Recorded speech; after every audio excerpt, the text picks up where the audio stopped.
जय हिंद दोस्तों, स्वागत है आपका अपने यूट्यूब चैनल रोजगार विद एनएस में। आज हम करेंगे जीव विज्ञान, जो हर एक वनडे एग्जाम के लिए बहुत महत्वपूर्ण होती है। तो जीव विज्ञान के सभी पॉइंट देखेंगे। तो जीव विज्ञान शुरू करते हैं। बायोलॉजी।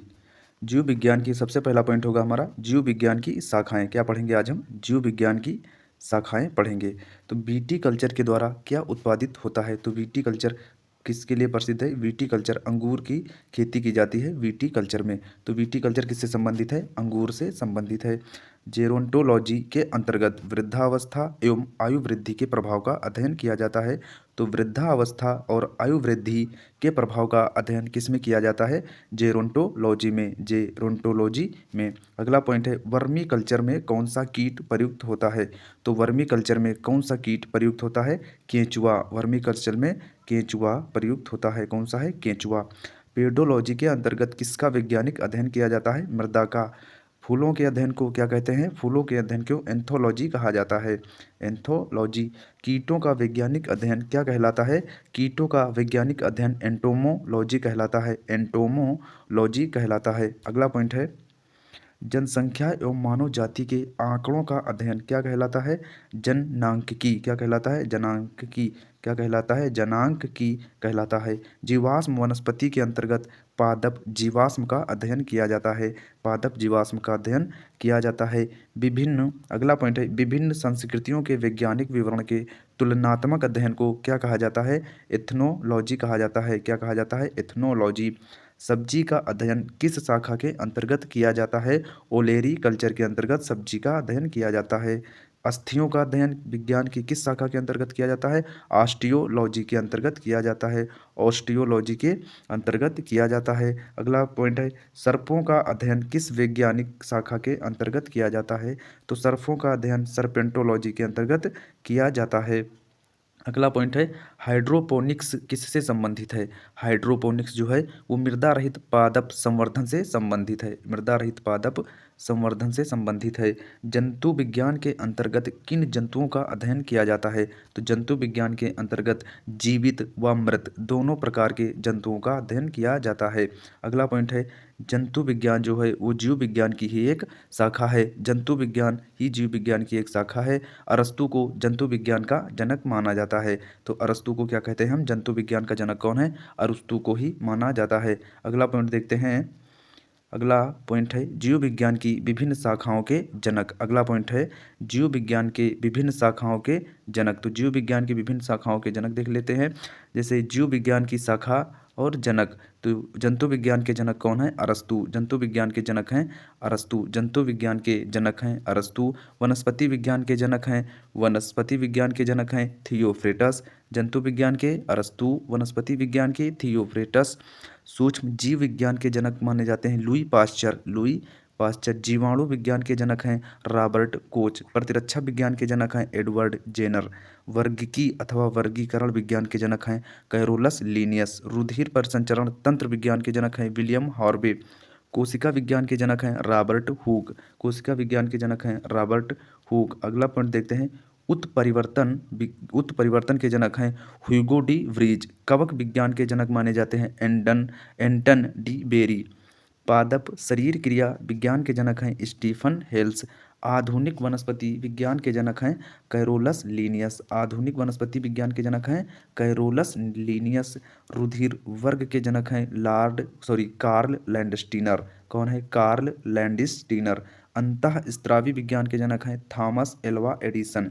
अनुवांशिकी के जनक हैं Gregor John Mendel. Most important point है अनुवांशिकी के जनक हैं ग्रेगर जॉन मेंडल। आधुनिक अनुवांशिकी के जनक हैं ग्रेगर जॉन मेंडल। भारतीय पूरा वनस्पति विज्ञान के जनक हैं वीरबल साहनी। अनुवांशिकी अभियांत्रिकी के जनक हैं पॉल बर्ग। दूसरा है अगला पॉइंट शैवाल विज्ञान के जनक हैं William Henry Harvey. William Henry Harvey.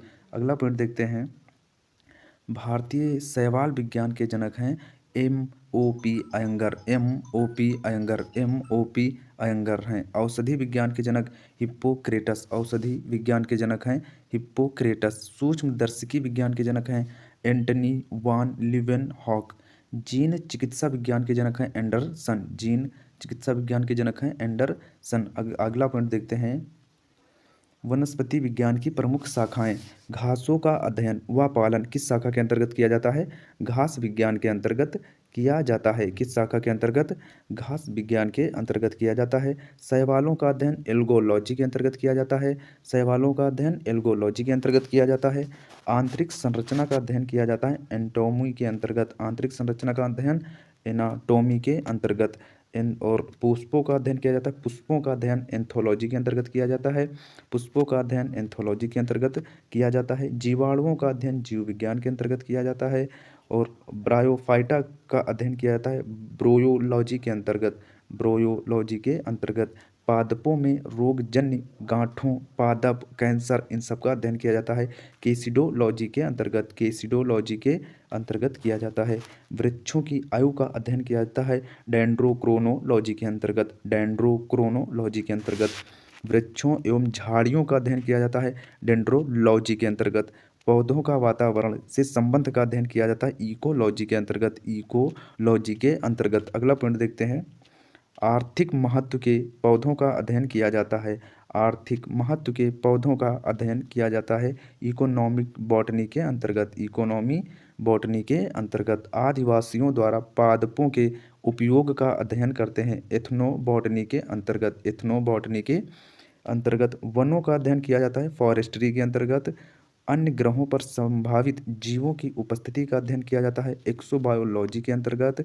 अगला पॉइंट है कि कृत्रिम जीन्स का निर्माण व स्थानांतरण का अध्ययन करते हैं जेनेटिक इंजीनियरिंग के अंतर्गत। अगला पॉइंट है लाइकेन्स का अध्ययन किया जाता है लाइकेनोलॉजी के अंतर्गत। सूक्ष्म जीवों का अध्ययन किया जाता है माइक्रोबायोलॉजी के अंतर्गत। माइक्रोबायोलॉजी के अंतर्गत।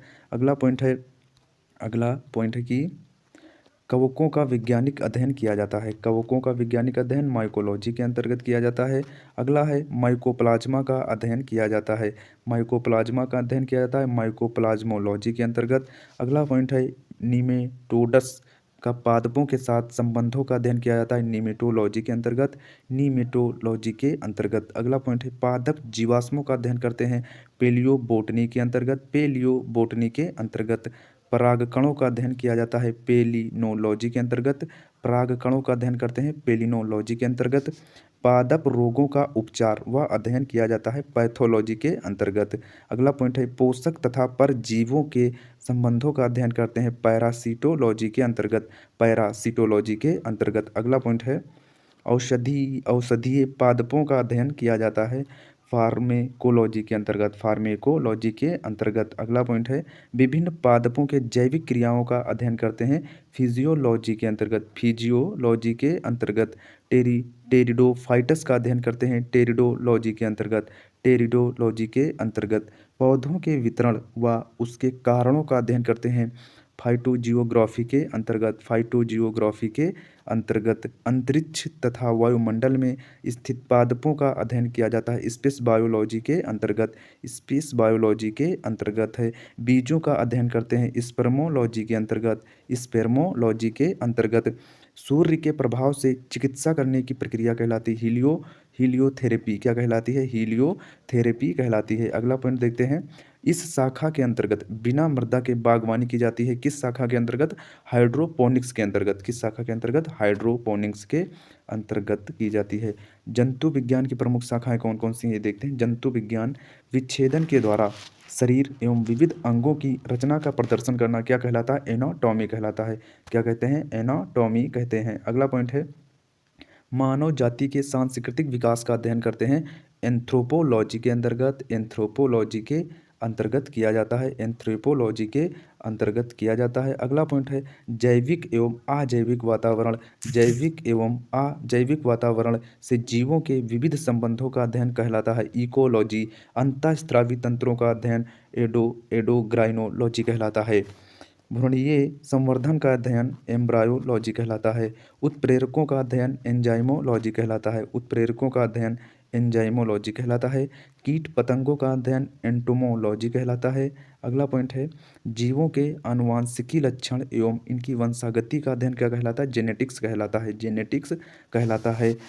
रुधिर एवं एवं रुधिर संबंधी रोगों का अध्ययन करना क्या कहते हैं हम, किसमें अध्ययन करते हैं, हीमेटोलॉजी के अध्ययन अंतर्गत करते हैं। हीमेटोलॉजी के अंतर्गत उभयचरों एवं सरीसृपों का अध्ययन कहलाता है। हर्पेटोलॉजी के अंतर्गत किया जाता है। उभयचरों एवं सरीसृपों का अध्ययन हर्पेटोलॉजी के अंतर्गत किया जाता है।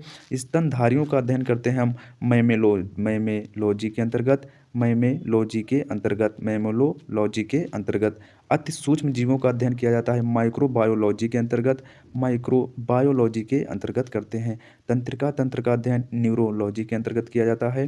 तंत्रिका तंत्र का अध्ययन न्यूरोलॉजी के अंतर्गत। दंत विज्ञान संबंधी अध्ययन करते हैं ओडोंटोलॉजी के अंतर्गत। ओडोंटोलॉजी के अंतर्गत पक्षियों का अध्ययन किया जाता है। पक्षियों का अध्ययन किया जाता है। पक्षियों का अध्ययन करते हैं आर्निथोलॉजी के अंतर्गत। आर्निथोलॉजी के अंतर्गत रोगों की प्रकृति, लक्षणों एवं कारणों का अध्ययन करते हैं पैथोलॉजी के अंतर्गत। अगला पॉइंट है जीवों पर विकिरण प्रभाव का अध्ययन किया जाता है। जीवों पर विकिरण प्रभाव का अध्ययन किया जाता है रेडियोलॉजी के अंतर्गत। जीव जातियों के नामकरण एवं वर्गीकरण का अध्ययन करते हैं टैक्सोनॉमी के अंतर्गत।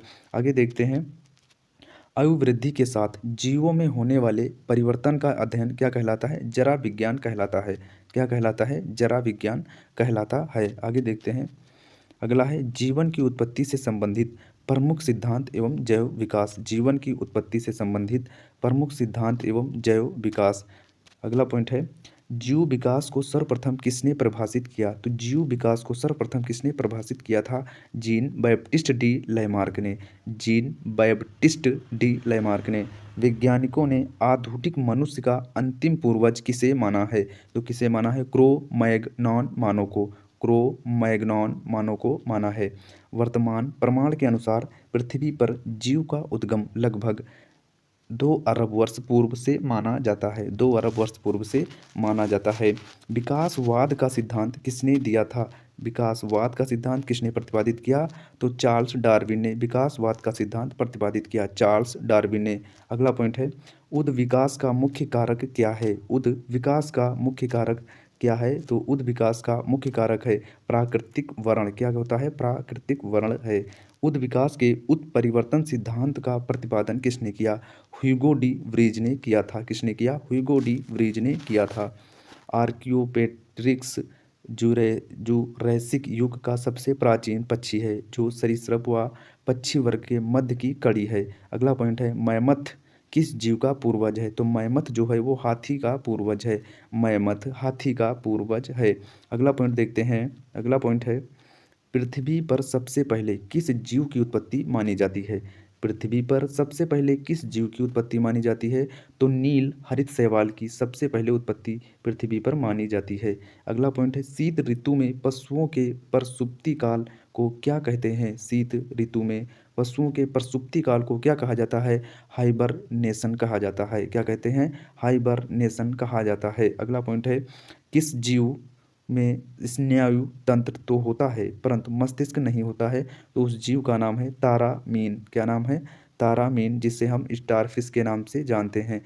क्या नाम है, तारामीन, जिसे स्टारफिश के नाम से जाना जाता है। अगला पॉइंट है जीवाणु में किस प्रकार के राइबोसोम पाए जाते हैं, जीवाणु में किस प्रकार के राइबोसोम पाए जाते हैं, तो 70 राइबोसोम्स इस प्रकार के पाए जाते हैं। इस प्रकार के 70 प्रकार के राइबोसोम्स पाए जाते हैं।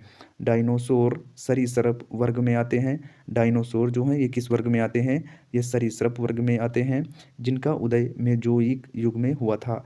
तो मेसोजाइक युग में किसका हुआ था, इस युग में किसका उदय हुआ था, डायनासोर का उदय हुआ था मेसोजाइक युग में। ये सरीसृप की श्रेणी में आते हैं। अगला पॉइंट देखते हैं नील हरित शैवाल जीवाणु तथा कवक में लवक नहीं पाए जाते बल्कि लोमिली के आकार की कौन सी रचना पाई जाती है, तो उसे हम क्या कहते हैं, क्रोमैटोफोर्स कहते हैं, क्रोमैटोफोर्स कहा जाता है।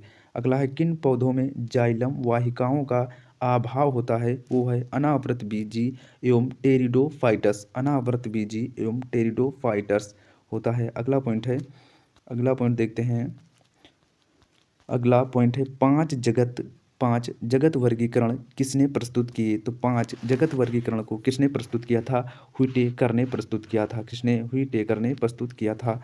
जंपिंग जीन की खोज किसने की थी, तो किल टोंक ने की थी, मैं किल टोंक ने की थी। कौन से क्षार डीएनए तथा आरएनए दोनों में पाए जाते हैं? तो एडेनिन, ग्वानिन तथा साइटोसिन, ये तीनों जो हैं डीएनए आरएनए दोनों में पाए जाते हैं। एडेनिन एडेनिन, ग्वानिन और साइटोसिन, ये तीनों पाए जाते हैं। ये कौन से उड़ने वाले जीव हैं जो पक्षी वर्ग में नहीं आते हैं? उनका नाम है चमगादड़। कौन से जीव हैं जो पक्षी वर्ग में नहीं आते हैं? चमगादड़। उन्हें क्या कहते हैं? चमगादड़। चमगादड़ को उड़ने की कीट एवं क्षमता होते हुए भी पक्षी वर्ग के अंतर्गत नहीं शामिल किया गया, बल्कि इसे स्तनपायी वर्ग में सम्मिलित किया गया है। स्तनपायी वर्ग में सम्मिलित किया गया है। वो समूह जिसके जंतु प्रायः रात्रिचर होते हैं, उन्हें क्या कहते हैं? वो पशु क्या है? वो समूह जिसके जंतु प्रायः रात्रिचर होते हैं, वो होते हैं मच्छर, चमगादड़ एवं उल्लू। क्या होते हैं? मच्छर, चमगादड़ एवं उल्लू। मच्छर, चमगादड़ एवं उल्लू। अगला देखते हैं कुछ साधारण नाम तथा उनके वैज्ञानिक नाम। कुछ साधारण नाम हैं और उनके वैज्ञानिक नाम देख लेते हैं। जैसे है साधारण नाम और वैज्ञानिक नाम है। साधारण नाम है मानव, और मानव का वैज्ञानिक नाम क्या है? होमो सेपियंस। मानव का वैज्ञानिक नाम है होमो सेपियंस। तेंदुआ का वैज्ञानिक नाम है पैंथेरा पारडस। पैंथेरा पारडस। बाघ का वैज्ञानिक नाम है पैंथेरा टिग्रिस। Panthera tigris. शेर का वैज्ञानिक नाम है पैंथेरा लियो। Panthera leo. मटर का वैज्ञानिक नाम है पाइसम सटाइवम। Pisum sativum. बिल्ली का वैज्ञानिक नाम है फेलिस कैटस। फेलिस कैटस। बिल्ली का वैज्ञानिक नाम है Felis catus. Felis catus. Felis catus. मेढक का वैज्ञानिक नाम क्या है? मेढक का वैज्ञानिक नाम है राना टिग्रीना। धान का वैज्ञानिक नाम है ओराइजा सटाइवा। सरसों का वैज्ञानिक नाम है ब्रेसिका कंपेरिस्टर्स। कंपेरिस्टर्स। चना का वैज्ञानिक नाम है सिसर एरिएटिनम। सिसर एरिटिनम। क्या नाम है? चना का वैज्ञानिक नाम है सिसर एरिएटिनम। गेहूं का वैज्ञानिक नाम है ट्रिटिकम एस्टिवम। Triticum aestivum. गाय का वैज्ञानिक नाम है Bos indicus. Bos indicus. Bos indicus. आम का वैज्ञानिक नाम है मैंगीफेरा इंडिका। Mangifera indica.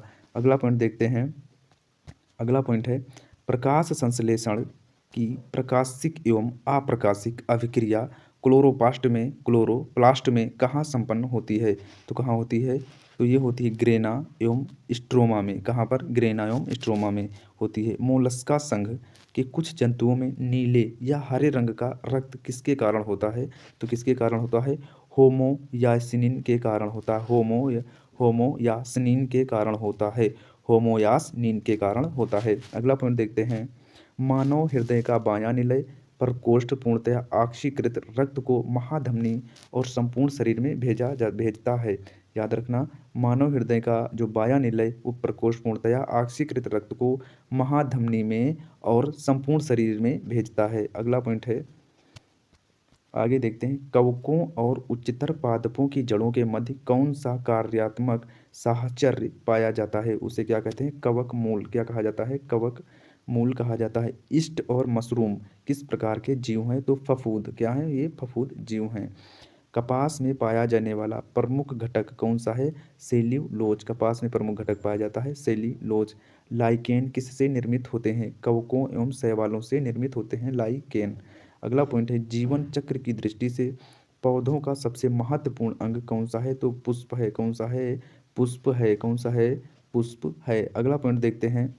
अगला पॉइंट है, अगला है क्लोरोफिल के निर्माण में कौन सा तत्व महत्वपूर्ण होता है? तो मैग्नीशियम। क्लोरोफिल के निर्माण में मैग्नीशियम तत्व बहुत महत्वपूर्ण होता है। अधिकांश कीट किसके द्वारा शोषण करते हैं? तो अधिकांश कीट जो है वातक तंत्र द्वारा शोषण करते हैं। वातक तंत्र द्वारा शोषण करते हैं। कुनैन आवृत बीजी पादप का उदाहरण है। सिंकोना नामक पादप की छाल से प्राप्त होता है तथा ये मलेरिया के उपचार के लिए प्रयोग किया जाता है। कुनैन। तो जो कुनैन है वो आवर्त बीजी पादप है, पादप का उदाहरण है। सिनकोना नामक पादप की छाल से प्राप्त होता है कुनैन। ये जो है मलेरिया के उपचार के लिए प्रयोग किया जाता है कुनैन। सेब में पाया जाने वाला लाल रंग क्या क्या कारण है? तो सेब में पाया जाने वाला लाल रंग का कारण है एंथोसाइनिन के कारण सेब का रंग लाल होता है। एंथोसाइनिन के कारण।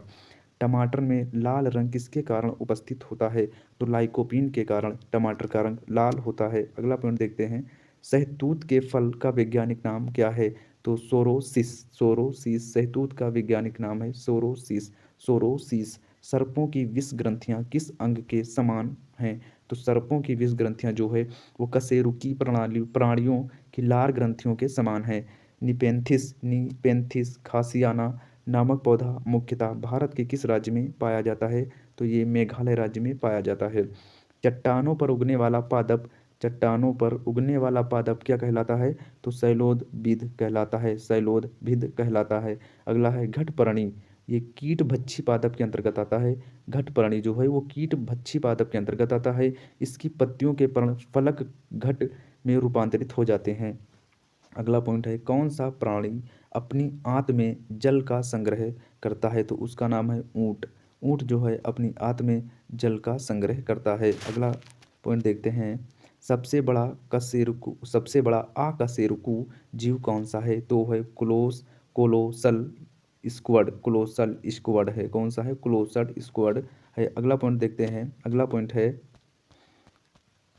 लीची के फलों को किस शाखा के अंतर्गत रखा जाता है? तो लीची के फलों को किस शाखा के अंतर्गत रखा जाता है? एक बीजी के अंतर्गत रखा जाता है। एक बीजी बेरी के अंतर्गत रखा जाता है। हल्दी पौधे के तने से प्राप्त होती है। हल्दी जो है वो पौधे के तने से प्राप्त होती है तथा उसका खाने वाला हिस्सा क्या होता है? परगंद के भाग को खाते हैं। तो हल्दी का खाया जाने वाला भाग है परगंद। लाल मिर्च किसकी उपस्थिति के कारण तीखी होती है? तो कैप्सेसिन के कारण होती है। कैप्सेसिन के कारण होती है। सबसे बड़ा स्तनपायी जीव कौन सा है? तो व्हेल। सबसे बड़ा स्तनपायी जीव है व्हेल। रेशम का कीड़ा अपने जीवन काल की किस अवस्था में वाणिज्यिक तंतु उत्पन्न करता है? तो प्यूपा अवस्था में। अगला पॉइंट है गर्म रुधिर वाले या समतापी जंतु के शरीर का तापमान कितना होता है? सदैव कैसा होता है? एक समान होता है। सदैव एक समान रहता है। समुद्री घोड़ा किस प्रकार के जीव का उदाहरण है? तो ये समुद्री घोड़ा एक मछली का उदाहरण है। वो कौन सा स्तनपायी है जो अंडे देता है, बच्चे नहीं? उसे कहते हैं एकीडना। एकीडना क्या कहते हैं? एकीडना कहा जाता है। अगला पॉइंट है जानने की इच्छा प्रकट करना तथा गुण चिंतन व मनन करना मनुष्य को वानर गुणों से अलग करता है। मनुष्य को वानर गुणों से अलग करता है। अगला पॉइंट है मानव शरीर में पाई जाने वाली सबसे छोटी कोशिका कौन सी है? तो उसे हम कहते हैं शुक्राणु। क्या है? शुक्राणु है। सील किस वर्ग का प्राणी है? तो स्तनपायी का प्राणी है। कार्क किस पेड़ से प्राप्त होता है? तो कार्क क्वेरकस के पेड़ से प्राप्त होता है। क्वेरकस के पेड़ से प्राप्त होता है। अगला पॉइंट देखते हैं। अगला पॉइंट है डॉल्फिन किस वर्ग के अंतर्गत आता है? तो स्तनपायी वर्ग के अंतर्गत आता है डॉल्फिन। अफीम या मॉर्फिन पोस्ते के पौधे के अधपके फल से प्राप्त होता है। अफीन या मॉर्फिन जो है वो पोस्ते के पौधे के अधपके फल से प्राप्त होता है। गन्ने के रोपण में उसके किस भाग का प्रयोग किया जाता है? तो गन्ने के रोपण में हम जो है उसके तने का प्रयोग करते हैं। अगला पॉइंट है लहसुन की गंध का क्या कारण है? तो लहसुन की गंध किसके कारण आती है? तो सल्फर यौगिक की उपस्थिति के कारण लहसुन की गंध उत्पन्न होती है। सल्फर यौगिक की उपस्थिति के कारण। शुष्क जलवायु में अनुकूलित पेड़ पौधों को क्या कहते हैं? तो मरुदभिद कहा जाता है। मरुदभिद कहा जाता है। अगला पॉइंट है जल एवं स्थल दोनों पर रहने वाले जीवों को उभयचर वर्ग के अंतर्गत रखा जाता है जो पानी में भी रहते हैं और जमीन पर, जैसे कि मेढक। उदाहरण में मेढक। अगला पॉइंट देखते हैं। अगला पॉइंट है अधिपादप अन्य पौधों पर क्यों निर्भर रहते हैं? तो क्यों निर्भर रहते हैं? यांत्रिक सहारे के लिए निर्भर रहते हैं। किसके लिए? यांत्रिक सहारे के लिए निर्भर रहते हैं। अगला पॉइंट है टीक और माइट किस जीव वंश से संबंधित है? तो मकड़ी वंश से संबंधित हैं। जुगनू की चमक किस एंजाइम के कारण होती है? तो जुगनू की चमक जो है वो ल्यूसीफेरस के कारण होती है। ल्यूसीफेरस के कारण होती है। ल्यूसीफेरस के कारण होती है। अगला पॉइंट देखते हैं। अगला पॉइंट है सन हेम्प रेशे किससे प्राप्त किए जाते हैं? तो फ्लोएम से प्राप्त किए जाते हैं। लेग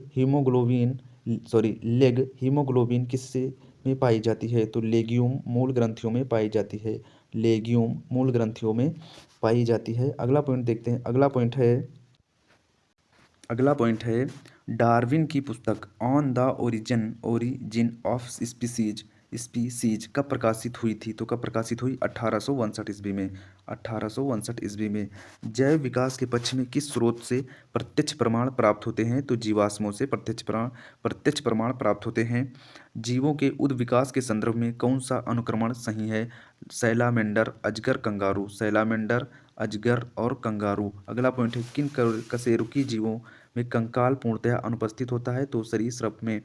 अगला पॉइंट है, कॉकरोच और सिल्वरफिश में किस प्रकार का परिसंचरण तंत्र पाया जाता है? तो खुला परिसंचरण तंत्र पाया जाता है। अगला पॉइंट देखते हैं, स्तनपायी भ्रूण के उत्सर्जनीय उत्पाद किसके द्वारा बाहर उत्सर्जित किए जाते हैं? किसके द्वारा? अप्रा के द्वारा। चमगादड़ कैसा प्राणी है? चमगादड़ नियत तापी प्राणी है। विज्ञान की पैलियोओंटोलॉजी नामक शाखा के अंतर्गत जीवाश्मों का अध्ययन किया जाता है। अगला पॉइंट है, सबसे बड़ा पक्षी जो तेज गति से दौड़ सकता है परंतु उड़ नहीं सकता, वो होता है शुतुरमुर्ग। शुतुरमुर्ग को हम पक्षी के श्रेणी में रखते हैं। नमक युक्त मिट्टी में उगने वाले पादप को हम क्या कहते हैं? हेलोफाइटस कहते हैं। एंटी अमीबा हिस्टोलिटिका नामक परजीवी मानव के किस अंग में पाया जाता है? तो आंत में पाया जाता है। अगला पॉइंट है, लिग्निन नामक पदार्थ जमा रहता है जाइलम ऊतक पर।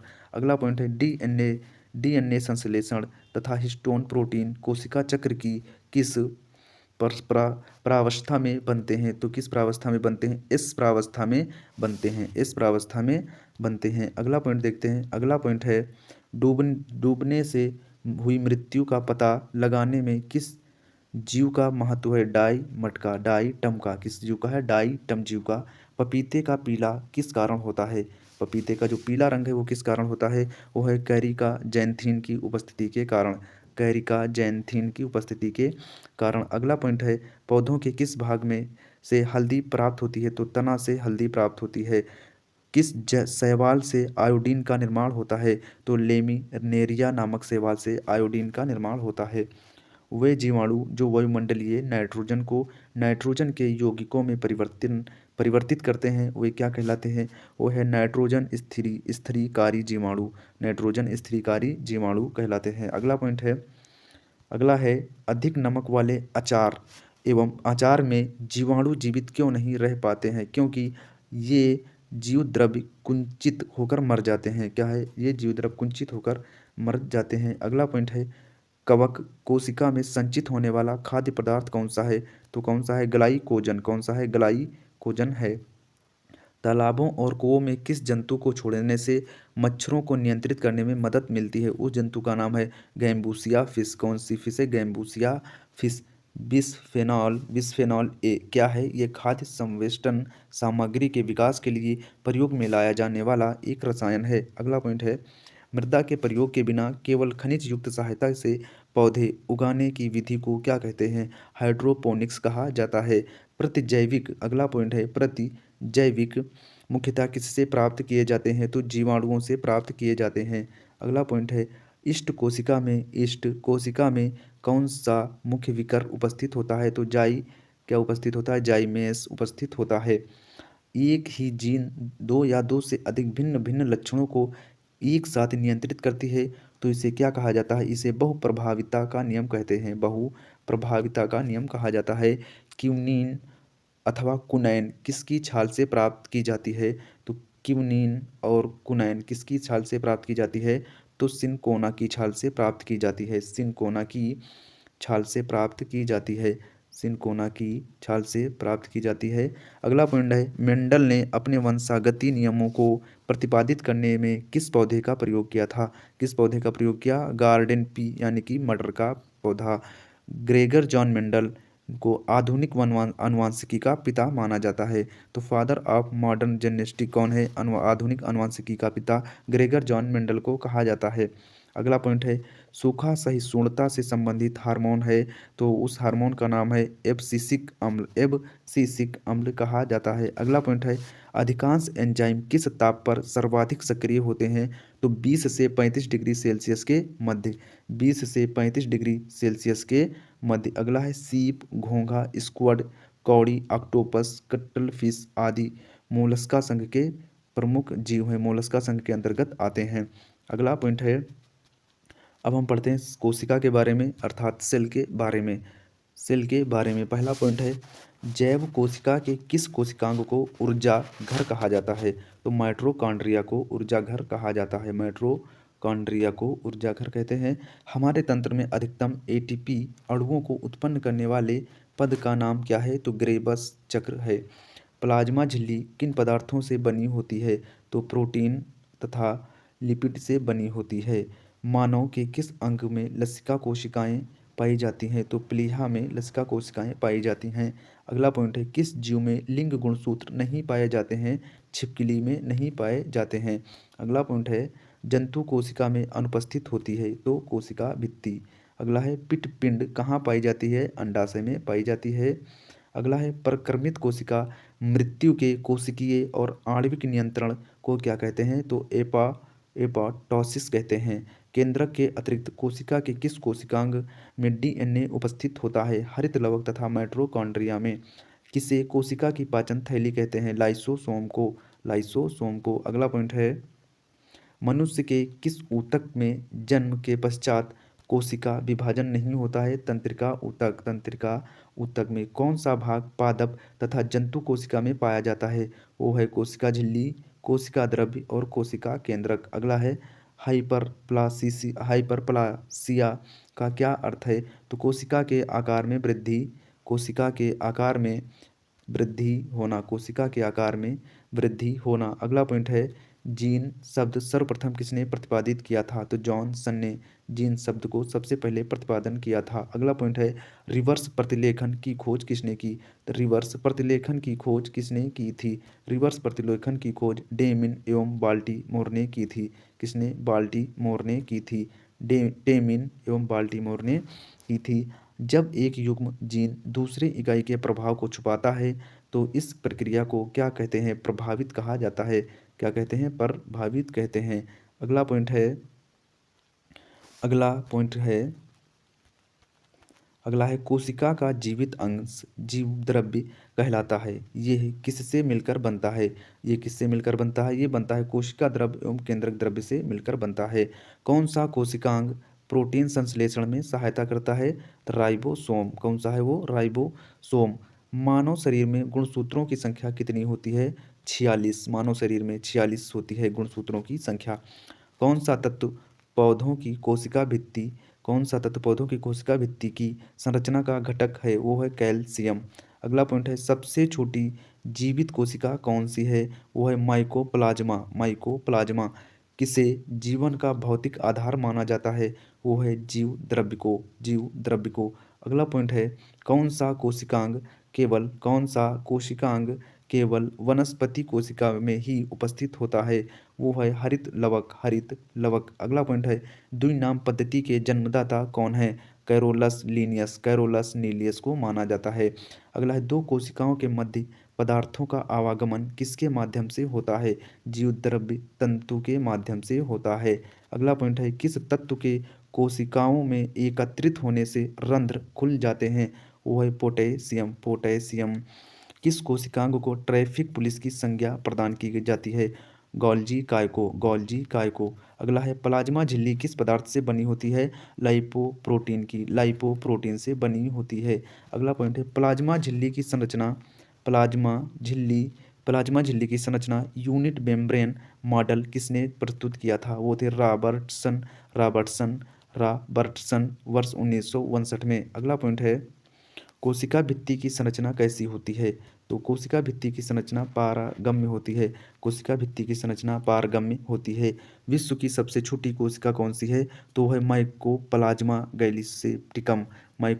गैलिसेप्टिकम है। विश्व की सबसे बड़ी कोशिका कौन सी है? तो विश्व की सबसे बड़ी कोशिका है शुतुरमुर्ग का अंडा। मानव शरीर में सबसे छोटी कोशिका कौन सी है? सेरिबेलम की ग्रैन्यूल सेल। मानव शरीर की सबसे बड़ी कोशिका है अंडाणु, केवल स्त्रियों में। अगला पॉइंट है, मानव शरीर की सबसे लंबी कोशिका कौन सी है? न्यूरॉन। पुरुषों में सबसे छोटी कोशिका कौन सी है? शुक्राणु है। सबसे बड़ी पादप कोशिका कौन सी है?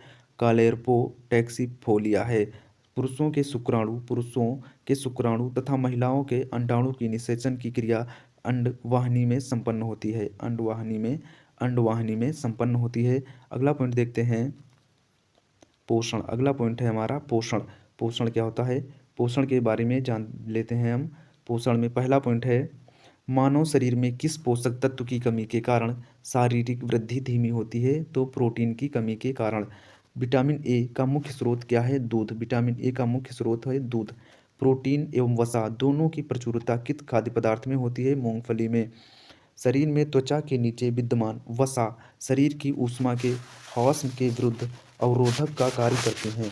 शरीर में जो त्वचा के नीचे विद्यमान वसा होती है वो शरीर की ऊष्मा के हौस के विरुद्ध अवरोधक का कार्य करती है। अगला पॉइंट है शरीर में ऊतकों का निर्माण किस पोषक तत्व से होता है, किस पोषक तत्व से, प्रोटीन से होता है। किस विटामिन को हार्मोन माना जाता है, तो विटामिन डी को हार्मोन माना जाता है।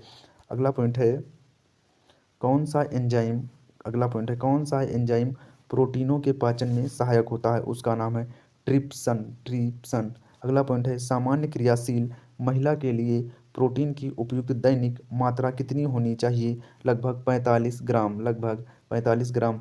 स्तनपान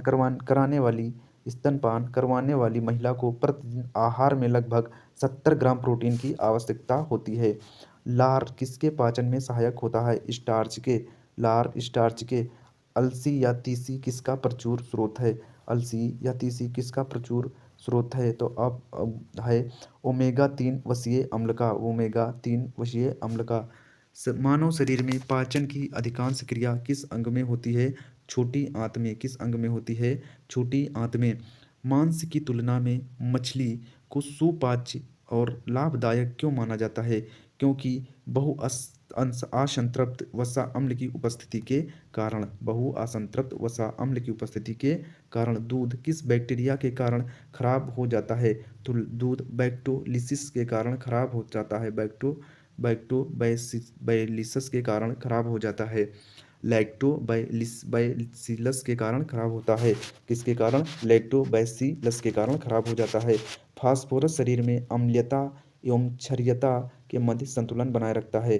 फास्फोरस जो है वो शरीर में अम्लीयता एवं क्षारीयता के बीच संतुलन बनाए रखता है।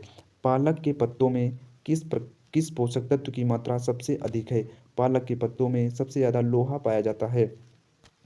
कौन सा एंजाइम दुग्ध प्रोटीन को पचाने में सहायक होता है, रेनिन। कौन सा एंजाइम है वो, रेनिन। मानव शरीर में विटामिन ए किस अंग में भंडारित होता है, मानव शरीर में विटामिन ए किस अंग में भंडारित होता है, तो वो होता है यकृत में। किसमें, यकृत में। अधिकांश प्राणियों के जीवित पदार्थ का लगभग 80% पदार्थ क्या होता है, वो होता है प्रोटीन। क्या होता है, प्रोटीन। अगला पॉइंट है सेब का हृदय रोगियों के लिए विशेष महत्व क्यों है, पोटेशियम का स्रोत होने के कारण। अगला पॉइंट देखते हैं। अगला पॉइंट है दूध में प्रोटीन और कार्बोहाइड्रेट के अतिरिक्त कैल्शियम और पोटेशियम तत्व सम्मिलित होते हैं। किसमें, दूध में। प्रोटीन की अधिकतम मात्रा किसमें पाई जाती है, तो सोयाबीन में सबसे ज़्यादा प्रोटीन पाया जाता है। अल्फा कैरोटीन नामक प्रोटीन शरीर के किस अंग में पाया जाता है, तो ये त्वचा में पाया जाता है। अल्फा कीरेटिन। गेहूं में कौन सा प्रोटीन पाया जाता है, ग्लूटेन। गेहूं में ग्लूटेन प्रोटीन पाया जाता है। गाय का दूध कैरोटीन की उपस्थिति के कारण हल्के पीले रंग का होता है। अगला पॉइंट है दूध का श्वेत रंग यानी कि सफ़ेद रंग किसकी उपस्थिति के कारण होता है, तो कैसीन नामक प्रोटीन की उपस्थिति के कारण होता है। अगला पॉइंट है किसमें विटामिन सी की कमी सर्वाधिक होती है, किसमें विटामिन सी की कमी सर्वाधिक विटामिन सी की मात्रा किसमें विटामिन सी की मात्रा सर्वाधिक होती है, तो आंवला में विटामिन सी की मात्रा सबसे ज़्यादा पाई जाती है। विटामिन डी का प्रमुख स्रोत क्या है, सूर्य की किरण। विटामिन डी का प्रमुख स्रोत है सूर्य की किरण। किस विटामिनों का निर्माण हमारे शरीर में होता है, तो विटामिन डी और विटामिन बी का निर्माण हमारे शरीर में होता है। विटामिन डी व विटामिन B3 का निर्माण हमारे शरीर में होता है। कौन सा विटामिन किसी स्वप्न को पर्याप्त अवधि तक याद रखने में सहायक होता है, उस विटामिन का नाम है विटामिन B6। सब्जियों से मुख्यतः हमें प्राप्त होता है विटामिन। सब्जियों से हमें मुख्यतः क्या मिलता है, विटामिन। एक गिलास पानी से कितनी कैलोरी मिलती है, तो 0 कैलोरी। बासमती चावल के दाने पकाने पर लंबे क्यों हो जाते हैं? क्योंकि एमाइलेज की उपस्थिति के कारण। दूध में कौन सा सैकेराइड उपस्थित होता है? लैक्टोज। दूध में लैक्टोज उपस्थित होता है। अगला पॉइंट है, किस विटामिन की कमी से स्कर्वी रोग होता है? तो विटामिन सी की कमी से स्कर्विक रोग होता है। अगला पॉइंट है, हेपेटाइटिस मानव शरीर के किस अंग को प्रभावित करता है? यकृत को। हेपेटाइटिस यकृत को प्रभावित करता है। किसके संश्लेषण में विटामिन के की विशिष्ट भूमिका होती है? तो प्रोथ्रोम्बिन के कारण होता है। प्रोथ्रोम्बिन के कारण होता है। पौधों व जंतुओं में कार्बोहाइड्रेट का संचयन किस रूप में होता है? तो पौधों में स्टार्च के रूप में तथा जंतुओं में ग्लाइकोजन के रूप में होता है। अगला पॉइंट देखते हैं। अगला है विटामिन होते हैं, क्या है? विटामिन होते हैं आवश्यक कार्बनिक यौगिक जिनका संश्लेषण शरीर में नहीं होता है, इसलिए शरीर में अवशोषित होने वाले पोषक पदार्थों से भंडारण के लिए आवश्यक से अधिक वसा का संश्लेषण कर लिया जाता है। वसा का संश्लेषण कर लिया जाता है। अगला पॉइंट है, कैसिमीर फंक ने किस पोषक तत्व की खोज की थी? तो कैसिमीर फंक ने विटामिन की खोज की थी। विटामिन की खोज की थी। विटामिन ए से उत्पन्न किस खाद्य पदार्थ कौन से हैं? विटामिन ए किसमें किस संपन्न किस खाद्य पदार्थ कौन से हैं? तो कांड यकृत तेल, शकरकंद, गाजर, पालक आदि। मनुष्य मनुष्य में विटामिन ए की कमी से रतौंधी, शारीरिक वृद्धि व भार में कमी, कार्निया तथा त्वचा संबंधी रोग उत्पन्न होते हैं विटामिन ए की कमी से। विटामिन बी 12 का रासायनिक नाम क्या है? साइनोकोबालामीन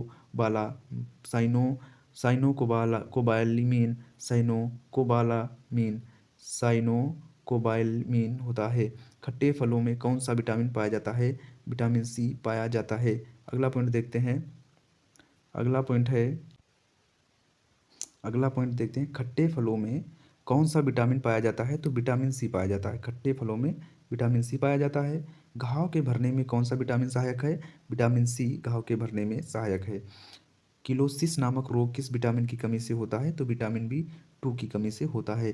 थायमीन किसका रासायनिक रूप है? विटामिन बी 1 का रासायनिक रूप है। जल में कौन सा विटामिन घुलनशील होता है? तो विटामिन बी और सी। ये जल में दो विटामिन हैं जो घुलनशील हैं। जल में घुलनशील है विटामिन बी सी। पेलाग्रा और स्कर्वी नामक रोग क्रमशः किन विटामिनों की कमी के कारण होता है? तो विटामिन बी 3 और विटामिन सी की कमी के कारण होता है। अगला पॉइंट देखते हैं। अगला पॉइंट है, विटामिन डी का रासायनिक नाम क्या है? कैल्सीफेरॉल। विटामिन डी का रासायनिक नाम है कैल्सीफेरॉल। अगला पॉइंट है, विटामिन डी की कमी से कौन सा रोग होता है? रिकेटस। विटामिन डी की कमी से रिकेटस रोग होता है। अगला पॉइंट है, रक्त का थक्का बनने में विटामिन के की आवश्यकता होती है। किस विटामिन की कमी से शरीर की प्रतिरक्षा प्रणाली तथा जनन क्षमता कम हो जाती है? तो एस्कॉर्बिक अम्ल की कमी से। संक्रमण रोधी विटामिन किसे कहा जाता है? विटामिन ए को संक्रमण रोधी विटामिन कहा जाता है। किस विटामिन में कोबाल्ट पाया जाता है? विटामिन बी 12 में कोबाल्ट पाया जाता है। अनाज के छिलके में मुख्यतः कौन सा विटामिन पाया जाता है? थायमीन बी 1 पाया जाता है। बी 1 का रासायनिक नाम है थायमीन। अगला पॉइंट देखते हैं, भोजन में रेशों का महत्व। भोजन में रेशों की अधिकता पाचन क्रिया में सहायक होती है। रेशे युक्त भोजन में ग्लूकोज की मात्रा कम होती है, जिससे आंतों में ट्यूमर बनने की संभावनाएं कम होती हैं। आगे देखते हैं। अगला पॉइंट है, दीर्घमात्रिक खनिज जैसे कैल्शियम। कैल्शियम जो है ये दांतों और अस्थियों की रचना, रुधिर स्कंद, तंत्रिकाओं एवं पेशियों के कार्य में प्रयोग होता है कैल्शियम। फास्फोरस से क्या होता है? दांतों और हड्डियों की रचना होती है। अम्ल क्षार संतुलन रहता है। एटीपी और डीएनए का निर्माण होता है। गंधक क्या होता है? अनेक अमीनो अम्लों तथा कुछ हार्मोन से विटामिनों का घटक है। पोटेशियम क्या है? पोटेशियम अम्ल क्षार संतुलन, जल संतुलन तंत्रिकाओं की कार्यकी है। क्लोरीन से जठर रस का अम्ल क्षार संतुलन होता है। सोडियम से अम्ल क्षार संतुलन होता है। जल संतुलन और तंत्रिकाओं की कार्यक्रिया होती है। मैग्नीशियम से ग्लाइकोलाइसिस तथा एटीपी पर आश्रित अनेक उपापचयी क्रियाओं के एंजाइमों का संगठक है। खनिज, प्रमुख खनिज एवं उसके स्रोत। खनिज है लौह। लौह जो है वो केला और खजूर में पाया जाता है। लौह केला और खजूर में पाया जाता है। पोटेशियम पालक में पाया जाता है। आयोडीन सबसे ज़्यादा आयोडीन युक्त सामान्य नमक में पाया जाता है। कैल्शियम दूध और अंडे में पाया जाता है। अगला है, कौन सा तत्व किडनी में पथरी को बनाने से रोकता है? उसका नाम है मैग्नीशियम। अगला पॉइंट है, अगला कौन सा फल स्कर्वी रोग के उपचार में उपयोगी है? आंवला। कौन सा फल स्कर्वी रोग उपचार में उपयोगी है? आंवला। एक संतुलित आहार में विटामिन पोषक तत्वों की अनुपात में होने वाली 1/2 प्रोटीन, 1/4 वसा एवं 3/5 कार्बोहाइड्रेट है। किस पोषक तत्व से प्रति ग्राम सर्वाधिक ऊर्जा प्राप्त होती है? वसा से। किस पोषक तत्व से? वसा से। किसकी कमी से क्रिटिनिज्म रोग हो जाता है, मतलब मंद बुद्धि वाला एवं बौना रोग होता है? आयोडीन की कमी से। अगला पॉइंट है, कौन सा विटामिन शरीर को रोगों से प्रतिरक्षा प्रदान करता है? उस विटामिन का नाम है विटामिन ए। कौन सा है? Vitamin A. अगला पॉइंट है, विटामिन डी की अनुपस्थिति से शरीर में कैल्शियम की कमी हो जाती है। विटामिन डी की अनुपस्थिति से शरीर में कौन से होती है? कैल्शियम की कमी होती है। अगला पॉइंट देखते हैं, विटामिन के कार्य। विटामिन के क्या कार्य हैं? विटामिन और उपापचयी जो होते हैं वो प्रक्रिया में महत्वपूर्ण भूमिका निभाते हैं। विटामिन ये विभिन्न रोगों से शरीर की रक्षा करते हैं। विटामिन वसा में घुलनशील विटामिन देख लेते हैं। विटामिन ए जो है वो कैरोटीन युक्त फल में मिलता है। यकृत व आंतरिक श्लेष्मा की कोशिकाएं हैं। विटामिन ए का रासायनिक नाम है रेटिनॉल। विटामिन डी का रासायनिक नाम है कैल्सीफेरॉल। मक्खन, यकृत, मछली का तेल, गुर्दा, अंडे, इष्ट, सूर्य के प्रकाश एवं संश्लेषित में पाया जाता है। विटामिन ई का रासायनिक नाम है टोकोफेरॉल। ये तेल, गेहूं, अंडे की जर्दी, सोयाबीन में पाया जाता है।